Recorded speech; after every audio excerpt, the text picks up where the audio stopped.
ಎರಡನೇ ಹಂತದ ಚುನಾವಣಾ ಪ್ರಕ್ರಿಯೆ ಪ್ರಾರಂಭ ಆಯಿತು. ನಾಮಪತ್ರಗಳನ್ನು ಹಾಕಕ್ಕೆ ಸ್ಟಾರ್ಟ್ ಮಾಡಿದ್ದಾರೆ. ಪ್ರಭಾ ಮಲ್ಲಿಕಾರ್ಜುನ್ ದಾವಣಗೆರೆ, ಬಳ್ಳಾರಿಯಲ್ಲಿ ರಾಮುಲು ತುಕಾರಾಮ್, ಕಲಬುರಗಿಯಲ್ಲಿ ರಾಧಾಕೃಷ್ಣ ದೊಡ್ಡಮನಿ, ಉತ್ತರ ಕನ್ನಡದ ವಿಶ್ವೇಶ್ವರ ಹೆಗಡೆ ಕಾಗೇರಿ, ವಿಜಯಪುರದಲ್ಲಿ ರಾಜು ಅಲಗೂರು, ಹೀಗೆ ಎಲ್ಲರೂ ಹಾಕಿದ್ದಾರೆ.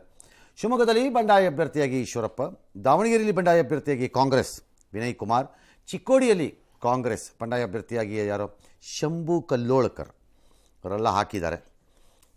ಈಶ್ವರಪ್ಪನವರೇನೋ ಮೋದಿ ಟೈಪ್ ಯಾರೋ ಒಬ್ಬರು ಬರೋರನ್ನ ಕರ್ಕೊಂಬಂದು ಟಕ್ಕರ್ ಅಂತೆ, ಟಕ್ಕರ್ ನಡೆಯಲ್ಲ, ನಿಮ್ಮ ಮೇಲೆ ನೀವು ಓಟ್ ಕೇಳಬೇಕು, ನಿಮ್ಗೆ ಆ ಪಾರ್ಟಿ ಬೇಡ ಅಂತಂದಮೇಲೆ ಆ ಪಾರ್ಟಿ ನಿಮ್ಮನ್ನ ಆಚೆ ಕಳಿಸಿದೆ ಅಂತಂದ್ರೆ ನೀವು ಬಿಟ್ಬಿಡ್ಬೇಕು. ಅದು ಆಮೇಲೆ ನೋಡೋಣ, ಗೊತ್ತಿಲ್ಲ, ಎಲೆಕ್ಷನ್ ಕಮಿಷನ್ ಕತೆ ಅದೀಗ ಅಲ್ವಾ. ಈ ಮಧ್ಯೆ ಬೀದರ್ನಲ್ಲಿ ಅಂಧ ಅಭ್ಯರ್ಥಿಯೊಬ್ಬರು ದಿಲೀಪ್ ನಾಗಪ್ಪ ಬೋಸ ಅನ್ನೋರು ನಾಮಪತ್ರ ಹಾಕಿದ್ದಾರೆ. ಆಯ್ತಾ ಸರ್?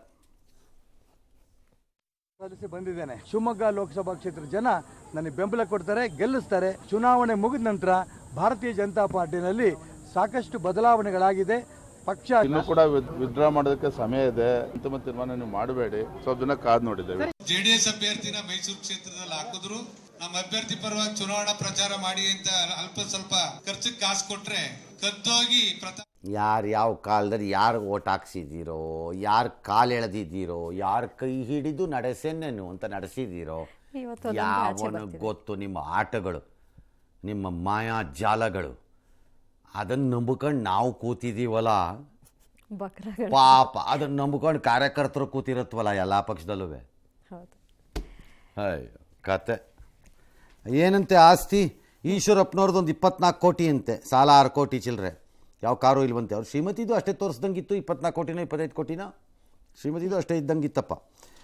ಇನ್ನು ರಾಧಾಕೃಷ್ಣ ಕಲಬುರಗಿ ಕಾಂಗ್ರೆಸ್ ಅಭ್ಯರ್ಥಿ, ಅವ್ರಿಗೊಂದು 42 ಕೋಟಿ ತೋರಿಸ್ತಿದ್ದಾರೆ ಹೆಚ್ಚು ಕಡಿಮೆ, 1 kg ಚಿನ್ನ, ಒಟ್ಟು ಸಾಲ ಒಂದು 4 ಕೋಟಿ ತೋರಿಸ್ತಿದ್ದಾರೆ. ಪ್ರಭಾ ಮಲ್ಲಿಕಾರ್ಜುನ್ ಮೇಡಮು 44 ಕೋಟಿ ತೋರಿಸಿದ್ದಾರೆ, ಪತಿ ಆಸ್ತಿ 85 ಕೋಟಿ ತೋರಿಸಿದ್ದಾರೆ, 3 kg ತೂಕದಷ್ಟು ಚಿನ್ನಾಭರಣ ಅಂತಿದ್ದಾರೆ. ಓಕೆ. ರಾಜು ಅಲಗೂರು ವಿಜಯಪುರದಲ್ಲಿ ಕಾಂಗ್ರೆಸ್ ಅಭ್ಯರ್ಥಿ, ಅವರೊಂದು 15 ಕೋಟಿ ತೋರಿಸಿದ್ದಾರೆ.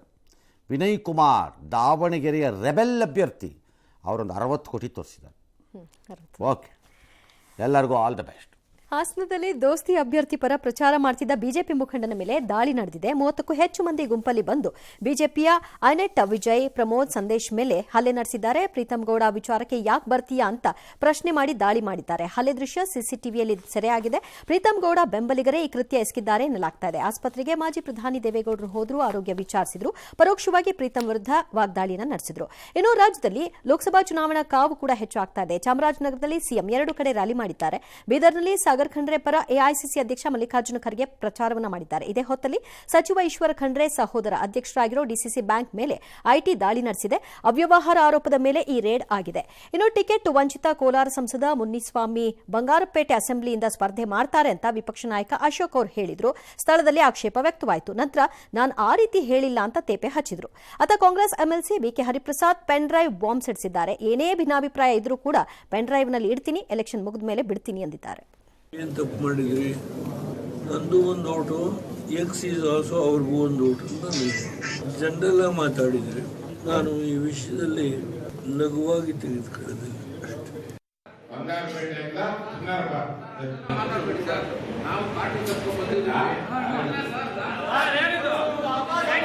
ಅಲ್ಲಲ್ಲ, ನಮ್ಮ ವೈಯಕ್ತಿಕವಾದ ನಿಷ್ಠೆ ಕಾಂಗ್ರೆಸ್ ಪಕ್ಷ. ರಾಜ್ಯದ ರಾಜಕೀಯದ ಬಗ್ಗೆ ಈ ಚುನಾವಣೆ ಅಲ್ಲ. ರಾಜ್ಯದ ರಾಜಕೀಯದ ಬಗ್ಗೆ ಅದನ್ನೆಲ್ಲ ನೀವು ಒಂದು ಸ್ಟೋರಲ್ಲಿ ಇಟ್ಕೊಂಡಿರಿ, ಪೆನ್ ಡ್ರೈವ್ ಅಲ್ಲಿ ಹಾಕಿ ಇಟ್ಕೊಂಡಿರಿ, ಚುನಾವಣೆ ಆದ್ಮೇಲೆ ಬರ್ತೀನಿ, ಅದಕ್ಕೆಲ್ಲ ಉತ್ತರ ಕೊಡ್ತೀನಿ. ಇನ್ನು ಆವಾಗವಾಗ ಏನೇನು ವಿಚಾರ ಬರುತ್ತೆ. ಲಾಲೂ ಪ್ರಸಾದ್ ಯಾದವ್ ಅವ್ರ ಮಗಳು ಏನೋ ರಾಹುಲ್ ಗಾಂಧಿಗೆ ಮಟನ್ ಅಡುಗೆ ಮಾಡೋದನ್ನು ತೋರಿಸ್ಕೊಟ್ಟಿದ್ದಾರೆ. ಅದನ್ನೀಗ ಪ್ರಧಾನಮಂತ್ರಿಗಳು ಹೇಳಿದ್ದಾರೆ, ಅಲ್ರಿ ಹಿಂದೂಗಳ ಪವಿತ್ರ ಮಾಸದಲ್ಲಿ ನೀವು ಮಟನ್ ಮಾಡ್ಕೊಂಡು ತಿಂತಾ ಇದ್ದೀರಲ್ಲ, ನಿಮ್ಗೇನೋ ಸರಿ ಇದೆಯಾ, ನಿಮಗೇನು ಗೌರವನೇ ಬೇಡವಾ ಬಹುಸಂಖ್ಯಾತರ ಬಗ್ಗೆ ಅಂತೆಲ್ಲ ಅವ್ರು ಹೇಳಿದ್ದಾರೆ. ಅವ್ರು ಯಾರೋ ಒಬ್ಬರು ಅದು ಆ ಟೈಮ್ದಲ್ಲಿ ಅದು ಯಾವುದೋ ಹಳೆ ಟೈಮ್ದು ಅಂತ ಏನೊಂದು ಅವ್ರು ಬಿಡ್ತಾ ಇದ್ದಾರೆ ಈಗ. ಸರಿ, ಈ ಮಧ್ಯೆ ಮೋದಿ ಹೇಳ್ತಾರೆ, ಅಯ್ಯೋ ಈಗ ನಡೆದಿರೋ ಇಡೀ ದಾಳಿ ಇದೆಯಲ್ಲ ಅದು ಓನ್ಲಿ 3%, ಇನ್ನು 97. ಅಯ್ಯೋ ಅಪ್ಪ, 3ನೇ ತಡ್ಕೊಳಕ್ಕಾಗ್ತಿಲ್ಲ ಜನಕ್ಕೆ ಇಲ್ಲಿ, ಇನ್ನು 97 ಇದೆ ಅಂತಂದರೆ ಕತೆ ಏನು? ಆಮೇಲೆ ಹೇಳಿದ್ರು, ಮೋದಿಯವರು ಹೇಳಿದ್ದಾರೆ, ಅಂಬೇಡ್ಕರ್ ಇದ್ದರೂ ಈಗ ಸಂವಿಧಾನ ರದ್ದು ಮಾಡೋಕ್ಕಾಗಲ್ಲ. That's the point. ಕರೆಕ್ಟ್. ಅದು ಅಂಬೇಡ್ಕರ್ ಇದ್ದಿದ್ರೂ ಆಗ್ತಿರ್ಲಿಲ್ಲ ಈಗ ಮಾಡೋಕ್ಕೆ ಬದಲಾವಣೆ. ನಾನು ಅವತ್ತು ಬರ್ದಿದ್ದು ತಪ್ಪು, ಚೇಂಜ್ ಮಾಡೋಣ ಅಂದರು, ಒಪ್ತಿರಲಿಲ್ಲ ಯಾರು, ಅವರೇ ಮಾಡಿದ್ರು. ಹಾಗೆ ಇದು ಆಗಲ್ಲ ಇಂಡಿಯಾನಲ್ಲಿ ನೀವು ಸಂವಿಧಾನ ಬದಲಾವಣೆ ಅಂತಂದರೆ. ಅಂದರೆ ನಾನು ಹೇಳ್ತಿರೋದು ಹೋಲ್ಸೇಲ್ ಥರ. ಓಕೆ, ಫುಲ್ಲು ಚೇಂಜ್ ಮಾಡ್ತೀನಿ. ಏನೇನೋ ಮಧ್ಯೆ ಮಧ್ಯೆ ತಿದ್ದುಪಡಿಗಳು ಮಾಡಿದಾರಲ್ಲ ಆ ಟೈಪ್ ಆಗ್ಬೋದೇನೋ ಅವುಗಳು, ಗೊತ್ತಿಲ್ಲ. ಸರ್, ಸರಿ, ಈ ಮಧ್ಯೆ ಖರ್ಗೆ ಅವರು ಕೂಡ ಗುಲ್ಬರ್ಗದಲ್ಲಿ ಅವ್ರ ಅಳಿಯನ ಪರವಾಗಿ ಪ್ರಚಾರ ಮಾಡಿದ್ದಾರೆ. ಪ್ರಜಾಪ್ರಭುತ್ವ ವ್ಯವಸ್ಥೆ ಉಳಿಸೋ ಚುನಾವಣೆ ಇದು, ಕಾಂಗ್ರೆಸ್ಸಿಗೆ ಮತ ಕೊಡಿ ಅಂತ ಕೇಳಿದ್ದಾರೆ. एक पुरानी रिकॉर्ड बजा रही है. जब भी चुनाव आता है संविधान के नाम पर झूठ बोलना ये इंडिया अलायंस के सब साथियों की फैशन बन गई है. वो कांग्रेस जिसने बाबा साहब के जीते जी उन्हें चुनाव हरवाया, जिसने बाबा साहब को भारत रत्न नहीं मिलने दिया. ಈ ಎಲೆಕ್ಷನ್ ಬರೇ ರಾಧಾಕೃಷ್ಣನ್ ಎಲೆಕ್ಷನ್ ಅಲ್ಲ, ಈ ಎಲೆಕ್ಷನ್ ಬರೇ ಕಾಂಗ್ರೆಸ್ ಪಾರ್ಟಿ ಎಲೆಕ್ಷನ್ ಅಲ್ಲ. ಈ ಎಲೆಕ್ಷನ್ ದೇಶದ ಸಂವಿಧಾನವನ್ನು ಉಳಿಸ್ತಕ್ಕಂಥದ್ದು. ಈ ಎಲೆಕ್ಷನ್ ದೇಶದ ಪ್ರಜಾಪ್ರಭುತ್ವ ಡೆಮಾಕ್ರಸಿಯನ್ನು ಉಳಿಸ್ತಕ್ಕಂಥದ್ದು. ಪ್ರತಿಯೊಂದು ಸಂಸ್ಥೆ ಕೆಡಿಸ್ತಾ ಇದ್ದಾರೆ. ಅದಕ್ಕೆ ನೀವು ಡೆಮಾಕ್ರಸಿ ಉಳಿಬೇಕು ಅಂತ ನಿಮ್ಮ ಇಚ್ಛೆ ಇದ್ರೆ ಸಂಕ್ರಾಂತಿ ದಿನ ಬೆಳಂಗೂರಿನ ಗವಿಗಂಗಾಧರೇಶ್ವರಿಗೆ ಸೂರ್ಯರಶ್ಮಿ ಚುಂಬಿಸೋದು ಎಲ್ಲರಿಗೂ ಗೊತ್ತು, ನಾವು ನೋಡ್ತಿರ್ತೀವಿ ಅದ. ಆದರೆ ಈಗ ರಾಮನವಮಿ ದಿನ ರಾಮ ಮಂದಿರದಲ್ಲಿ ಅಲ್ಲಿ ಅಯೋಧ್ಯೆಯಲ್ಲಿ ರಾಮನ ಮೇಲೆ ಇದೇ ರೀತಿ ಬೀಳತ್ತಂತೆ. ಅದೇ ರೀತಿ ಬೆಂಗಳೂರಿನ ಇಂಡಿಯನ್ ಇನ್ಸ್ಟಿಟ್ಯೂಟ್ ಆಫ್ ಆಸ್ಟ್ರೋಫಿಸಿಕ್ಸ್ ತಜ್ಞರ ನೆರವಿನಿಂದ ಆ ಕಟ್ಟಡನ ಕಟ್ಟಿದ್ದಾರಂತೆ.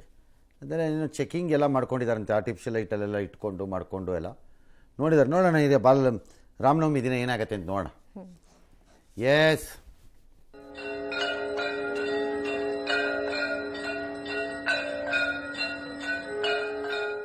ದೇಶದ ಪ್ರಮುಖ ಆಧ್ಯಾತ್ಮಿಕ ಕ್ಷೇತ್ರ ವಾರಣಾಸಿಯಲ್ಲಿ ಪೊಲೀಸರಿಗೆ ಉತ್ತರ ಪ್ರದೇಶ ಸರ್ಕಾರ ಹೊಸ ಡ್ರೆಸ್ ಕೋಡ್ ಅನ್ನು ಪ್ರಕಟ ಮಾಡಿದೆ. ಖಾಕಿ ಸಮವಸ್ತ್ರದ ಬದಲು ಕೇಸರಿ ಬಣ್ಣದ ಧೋತಿ, ಕುರ್ತಾ, ಕೊರಳಲ್ಲಿ ರುದ್ರಾಕ್ಷಿ ಮಾಲೆ ಧರಿಸಿ ಥಿಯೇಟ್ ಅರ್ಚಕರ ವೇಷದಲ್ಲಿ ಪೊಲೀಸರು ಕಾಣಿಸಿಕೊಂಡಿದ್ದಾರೆ. ಇದು ಭಾರೀ ವಿವಾದಕ್ಕೆ ಕಾರಣವಾಯಿತು. ಪೊಲೀಸರು ಅರ್ಚಕರ ರೀತಿ ಬಟ್ಟೆ ಧರಿಸಬೇಕು ಅಂತ ಯಾವ ಪೊಲೀಸ್ ಮ್ಯಾನ್ಯುಯಲ್ನಲ್ಲಿ ಇದೆ? ಇಂತಹ ಆದೇಶ ಕೊಟ್ಟವರನ್ನ ಕೂಡಲೇ ಸಸ್ಪೆಂಡ್ ಮಾಡಬೇಕು ಅಂತ ಸಮಾಜವಾದಿ ಪಕ್ಷದ ಮುಖಂಡ ಅಖಿಲೇಶ್ ಆಗ್ರಹಿಸಿದರು. ಒಂದು ವೇಳೆ ಇದನ್ನೇ ಅವಕಾಶವಾಗಿ ಬಳಸಿಕೊಂಡು ಯಾರಾದರೂ ಮಿಸ್ಯೂಸ್ ಮಾಡಿದ್ರೆ ಹೇಗೆ ಅನ್ನೋದು ಅವರ ಪ್ರಶ್ನೆ. ಪ್ರಾಬ್ಲಮ್ ಈಸ್ ಪೊಲೀಸ್ ಮ್ಯಾನ್ಯುನಲ್ಲಿ ಹೀಗೆ ಇರಬೇಕು ಅಂತಲ್ಲ, ಆಯಾ ರಾಜ್ಯಗಳು ಅವ್ರವ್ರದ್ದು ಡ್ರೆಸ್ಸನ್ನು ಡಿಸೈಡ್ ಮಾಡ್ಕೋತಾರೆ.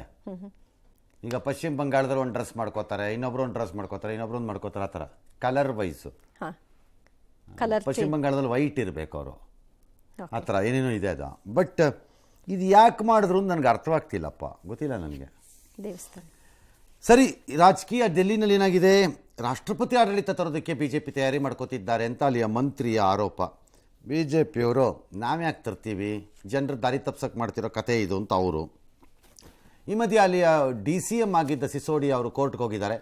ಕೋರ್ಟಲ್ಲಿ ಅವರು ನಾನು ಕ್ಯಾನ್ವಾಸ್ ಮಾಡಬೇಕಾಗಿದೆ, ಎಲೆಕ್ಷನ್ ಬಂದುಬಿಟ್ಟಿದೆ, ನನಗೆ ಒಂಚೂರು ಬೇಲ್ ಕೊಡಿ ಅಂತ, ಪರ್ಮಿಷನ್ ಕೊಡಿ, ಮಧ್ಯಂತರ ಜಾಮೀನು ಕೊಡಿ ಅಂತ ಕೇಳಿದ್ದಾರೆ. ಕೋರ್ಟ್ ನೋಟಿಸ್ ಕೊಟ್ಟಿದೆ, ತೀರ್ಮಾನ ಮಾಡಿಲ್ಲ, ಯಾವಾಗ ಮಾಡುತ್ತೋ ಏನೋ. ರಾಕಿಂಗ್ ಸ್ಟಾರ್ ಯಶ್ ಬಾಲಿವುಡ್ಗೆ ನಿರ್ಮಾಪಕರಾಗಿ ಎಂಟ್ರಿ ಕೊಡ್ತಾ ಇದ್ದಾರೆ. ಈಗಾಗಲೇ ರಾಮಾಯಣ ಸಿನಿಮಾದ ಭಾಗವಾಗಿರುವ ನಟ ಯಶ್ ಇದೀಗ ಈ ಬಿಗ್ ಬಜೆಟ್ನ ಮೂವಿಗೆ ಸಹ ನಿರ್ಮಾಪಕರಾಗ್ತಾ ಇದ್ದಾರೆ. ಈ ಬಗ್ಗೆ ಪ್ರತಿಕ್ರಿಯೆ ಕೊಟ್ಟಿದ್ದಾರೆ. ಭಾರತೀಯ ಚಿತ್ರರಂಗದ ಖ್ಯಾತಿಯನ್ನ ಜಾಗತಿಕ ಮಟ್ಟಕ್ಕೆ ಕೊಂಡೊಯ್ಯುವಂತಹ ಚಿತ್ರಗಳನ್ನು ನಿರ್ಮಿಸುವ ಸಲುವಾಗಿ ಮಾನ್ಸ್ಟಾರ್ ಮೈಂಡ್ ಕ್ರಿಯೇಷನ್ಸ್ ಶುರು ಮಾಡಿದ್ದೀನಿ. ಇಷ್ಟು ದಿನ ಉತ್ತಮ ಕತೆಗಾಗಿ ಕಾಯ್ತಾ ಇದ್ದೆ. ನಮಿತ್ ಮಲ್ಹೋತ್ರಾ ಜೊತೆ ಚರ್ಚೆ ವೇಳೆ ರಾಮಾಯಣದ ಟಾಪಿಕ್ ಬಂತು. ಈ ಚಿತ್ರಕ್ಕೆ ಸಹ ನಿರ್ಮಾಪಕನಾಗ್ತಾ ಇರೋದು ಸಂತೋಷ ತಂದಿದೆ ಅಂತ ಹೇಳಿದ್ದಾರೆ. ಸರಿ, ಬೇಲೂರಿನ ಕಡೆಗರ್ಜಿ ಹತ್ರ ಮದಗಜಗಳ ಕಾದಾಟ, ಎರಡು ಆನೆ ಎರಡು ವಿರುದ್ಧ ದಿಕ್ಕಿನಿಂದ ಓಡ್ ಬಂದು ಎದುರಿಗೆ ಡಿಮ್ ಅಂತ ಡಿಕ್ಕಿ ಹೊಡೆದಿವೆ. ಆಗ ಒಂದು ಆನೆದು ದಂತ ಫಟ್ ಅಂತ ಕಟ್ಟಾಗಿ ಬಿದ್ದೋಗಿದೆ. ಅದು ಬಹಳ ಸಹಜವಾಗಿ ಆಗುತ್ತೆ, ಇದು ನಮಗೆ ಸಿಕ್ಕಿದೆ, ಹಾಗಾಗಿ ಹಂಗೆ ಅನ್ನಿಸ್ತಿದೆ. ಅದು ಆಗತ್ತೆ. ಆ ಥರ ದಾಳಿ ಮಾಡಿದ ಸಂದರ್ಭದಲ್ಲಿ ಮುರಿದೋಗಿದೆ ಅದರದ್ದು ದಂತ. ಈಗ ಆ ದಂತ ಏನು ಮಾಡಿದ್ರಿ ಹೇಳ್ರಪ್ಪ ಫಾರೆಸ್ಟ್ನವರು? ಯಾಕಂದರೆ ದಂತನ ಮಾರೋಂಗಿಲ್ಲ, ದಂತದ ವ್ಯಾಪಾರ ನಡೆಯಲ್ಲ ನಮ್ಮ ದೇಶದಲ್ಲಿ.